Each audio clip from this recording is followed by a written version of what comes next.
how you can see mutual friends on Snapchat? Well, you're in luck because that's exactly what we're diving into in today's video. So let's not waste any time and get right into it. First things first, let's get one thing straight. Snapchat values its users' privacy highly, which means it doesn't have a direct feature that lets you see mutual friends like some other social media platforms do. But don't worry, I'm going to show you a couple of tricks that might help you find out who you and your friends have in common on Snapchat. So, let's start the video without any further ado.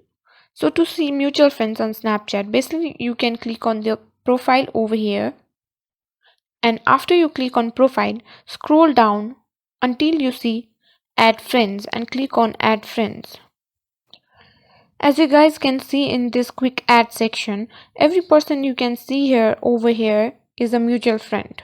Now it's not going to show you like whose mutual friend the person is like on Facebook, but over here you can know that these all are mutual friends over here. So in quick add section, only mutual friends are going to be shown, but I would not know who the mutual friend is. So that's basically it. So if you guys found this video helpful, don't forget to hit that subscribe button and turn on notifications for more of our videos for the future.